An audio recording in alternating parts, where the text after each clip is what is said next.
Doctor इस्लाम जफर जी 2001 के बाद से बीजेपी का पिछली बार सबसे खराब प्रदर्शन रहा। 2017 में आप 100 से नीचे रह गए। आपको लगता है ये एंटी इनकम्बेंसी थी और इस बार तो आम आदमी पार्टी भी है, हालत और बुरी आपकी?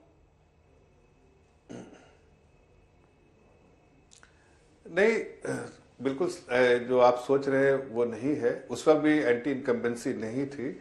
वो एक जो जो पाटीदार का थोड़ा सा उस वक्त जो गुजरात में हो रहा था उसकी वजह से थोड़ा सा जाहिर है कि हमें नुकसान हुआ था।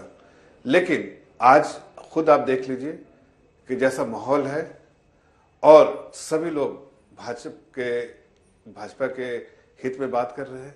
सभी लोग चाहते हैं भाजपा की सरकार है, इसलिए कि भाजपा ही एक ऐसी सरकार है, ऐसी पार्टी है जिन्होंने गुजरात में डेवलपमेंट किया है, गुजरात के लोगों का मन जीता है, गुजरात के लोगों का आशीर्वाद लिया है, गुजरात के लोगों को का समर्थन प्राप्त है और विश्वास प्राप्त है। ऐसी अटकलें बहुत बार लगाई जाती है, लेकिन मैं आपको निश्चिंत होकर कहना चाहता हूं कि चूंकि हमें गुजरात की जनता का आशीर्वाद है, इसलिए हम इस बार इतिहास रचाएंगे। और इतिहास रचाने के बारे में जब कह रहा हूं तो देखिए, हमने सबसे ज्यादा 127 सीट हमने आज तक हमें मिली है भारतीय जनता पार्टी को। हमें पूरा विश्वास है कि हम इस रिकॉर्ड को भी तोड़ेंगे और एक नया इतिहास भी रचाएंगे।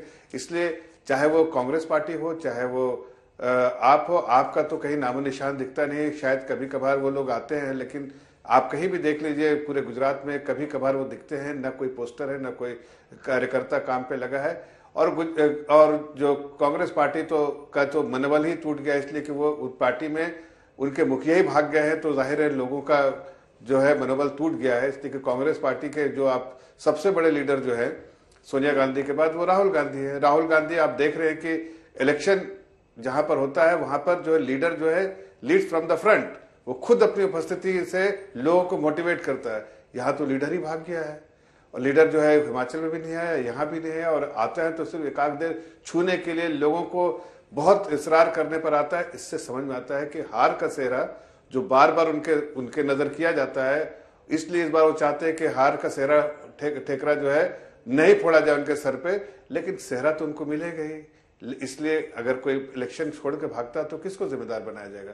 अगर वाकई उनकी चिंता रहती है प्रदेश की जनता की और प्रदेश में वो इलेक्शन चाहते कि प्रदेश की जनता का समर्थन प्राप्त हो, तो कम से कम उनकी सेवा करने के लिए आग्रह तो करते।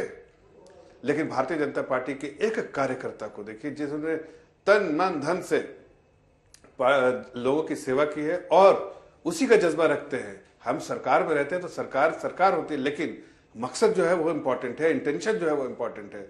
हमारे सरकार का इंटेंशन है कि एक ऐसी सरकार दो जिससे जो गवर्नेंस मॉडल, जिससे प्रदेश की जनता, देश की जनता अपने आप को सुरक्षित महसूस करे, चाहे आतंकवाद से, चाहे और भी कोई मसले जो है उस सबसे सुरक्षित महसूस करे और उनका विकास हो। आप देखिए जिस तरह से गुजरात में जो गुजरात पिछले 27 सालों से जो विकास की रोड पे जो तेजी से बढ़ रहा है वो दिखता है सामने आपको। सामने आप दिल्ली में जब केजरीवाल जी आए हैं, वो वहां दिल्ली के जो उन्होंने प्रॉमिस किए तो वही नहीं पूरा कर पाए, तो यहाँ तो झूठे प्रॉमिस कर रहे हैं। अब वो पूरी तरफ से एक्सपोज हो गए कि उन्होंने पंजाब में क्या किया, दिल्ली में क्या किया।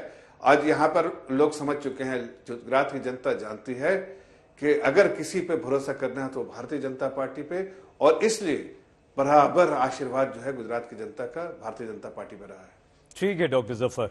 आलोक शर्मा जी 2017 में आपने अच्छा प्रदर्शन किया था और इस बार आपको उम्मीदें भी रही होंगी कि हम एंटी इनकम्बेंसी का फायदा उठाकर बीजेपी को पछाड़ देंगे, लेकिन क्या आलोक जी आपको लगता है कि आम आदमी पार्टी ने आकर खेल बिगाड़ दिया और आम आदमी पार्टी आपको नुकसान पहुंचा रही है, सारे वोट आपके काट रही है गुजरात में? देखिए, मुझे लगता है कि आम आदमी पार्टी जो है पूरी तरह से पैकअप करके वापस जा चुकी है और मैंने आज तक की कॉन्क्लेव पे भी ये दिखाया था कि आम आदमी पार्टी इस बार 0 पर आउट होगी। कहीं पर कोई उनका खाता नहीं खुलेगा। आम आदमी पार्टी केवल बीजेपी के इशारे पर यहाँ आई थी और बीजेपी ने के इशारा यहाँ पर चला नहीं, जनता ने उनको स्वीकार नहीं किया। जो लोग बापू और सरदार पटेल की फोटो अपने यहाँ पर ऑफिस में नहीं लगा सकते, उनको गुजरात की जनता दारू और ड्रग्स के पैसे से वोट नहीं देगी। अब आते हैं बात मुद्दे पर। इस बार आप देखिएगा कि गुजरात में बीजेपी जिस तरह से बौखलाई हुई है, उसका जीता जागता उदाहरण मोदी साहब के भाषण है। किस तरह से निम्न स्तर के भाषण, एक देश के प्रधानमंत्री से ऐसी हमें अपेक्षा नहीं थी। और गुजरात में इस बार बीजेपी गुजरात से बाहर हो जाएगी। मैं ये भी आज तक पे लेके जा रहा हूं कि भाजपा इस बार गुजरात के पार जाएगी, भाजपा गुजरात पार, और इससे आगे कुछ नहीं बचा हुआ है। आज देखिए किस तरह से मोदी साहब ने दोबारा से देश को डरा रहे हैं वो। अरे भाई 8.5 साल से आपकी सरकार है, आज आप आतंकवाद का डर दिखा रहे हैं, देश के प्रधानमंत्री आतंकवाद का डर दिखा रहे हैं। ये तो बड़ा ही दुर्भाग्यपूर्ण है। लोग बाटला हाउस का नहीं सुनना चाहते मोदी साहब, लोग पूछ रहे हैं कि वो जो गैस का बाटला है वो कितने का कर दिया आपने। आज बाटला हाउस की बात कर आप केवल और केवल इसको ध्रुवीकरण पर ले जाना चाहते हैं, दुर्भाग्यपूर्ण है। लेकिन आप देखिए किस तरह से सईद भाई पिछले 20 दिन से 1 महीने से अगर आप देखेंगे तो तमाम विषय बदले हैं। सबसे पहले भाषण में मोदी जी ने कहा अर्बन नक्सली यहां पर विदेशों से हवाई जहाज से बैठकर उड़कर आ रहे हैं। हमने कहा भाई सबसे बड़ा अर्बन नक्सली तो इनका प्रदेश अध्यक्ष है जिस पर 107 केस हैं। उसके बाद अर्बन नक्सली शब्द गायब हो गया। उसके बाद क्या आया, केजरीवाल जी के टोपी वाले फोटो आए, पूरे गुजरात के अंदर लगे, लेकिन 2 दिन में वो उतर गए, लोगों ने स्वीकार नहीं किया। फिर उन्होंने कहा कि नहीं हम तो जीत तो रहे हैं लेकिन इस बार गुजरात की जनता चुटनी माटे जावे छे, मतलब गुजरात की जनता चुनाव लड़ रही है। उसके बाद वो गायब। फिर डबल इंजन आया, फिर डबल इंजन गायब हो गया है। फिर 3 दिन पहले आया कि ये चुनाव जो है इस बार का नहीं है, ये 25 साल बाद का चुनाव है। आज वो 25 साल बाद वाली चीज गायब हो गई। कल से 2 चीजें नई आ गई। एक आया यूनिफॉर्म सिविल कोड, लोगों ने एक्सेप्ट नहीं किया उसको। लोगों ने पूछा भाई 27 साल से बैठे थे, पकौड़े तल रहे थे, क्यों नहीं बनाया यूनिफॉर्म सिविल कोड? आप 8.5 साल से केंद्र में थे, क्यों नहीं यूनिफॉर्म सिविल कोड लाए, क्यों नहीं बिल लाए उसके ऊपर? आज नया एक वो महामूर्खानंद महाराज इनके यहाँ है, उन्होंने पॉपुलेशन कंट्रोल का शगुफा छोड़ दिया। हम पूछ रहे हैं भाई पॉपुलेशन कंट्रोल पे आप पार्लियामेंट में बिल क्यों नहीं लाते? आपकी क्या प्लानिंग है, देश को क्यों नहीं बनाते? गुजरात के चुनाव की वोटिंग से 3 दिन पहले आपको पॉपुलेशन कंट्रोल याद आया। अरे भाई पूरी सरकार कह रही है कि जो पॉपुलेशन कंट्रोल के मेथड हैं वो पॉजिटिव इंसेंटिव हैं, और 1980 के बाद से वही सब सरकारों ने अडॉप्ट किया है। मिनिस्ट्री ऑफ फैमिली वेलफेयर का जो डॉक्यूमेंट है वो स्वयं ये बोल रहा है। आज नया हाउस आ गया, आज बाटला हाउस आ गया, आतंकवाद आ गया। हम पूछना चाहते हैं उरी किसके टाइम पे हुआ, पुंछ किसके टाइम पे हुआ, पुलवामा किसके टाइम पे हुआ, पठानकोट में आईएसआई जांच करने का भाई, और दाऊद से तो आपके पुराने संबंध हैं मंत्रियों के। मोदी साहब गुजरात पर बात कीजिए, गोल पोस्ट रोज मत बदलिए।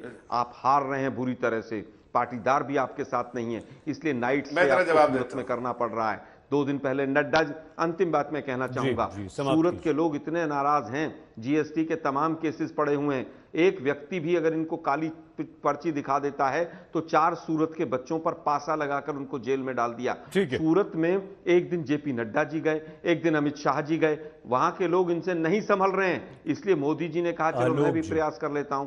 इस बार गुजरात से भाजपा बाहर, मैं जरा जवाब देता हूं, 125 पार।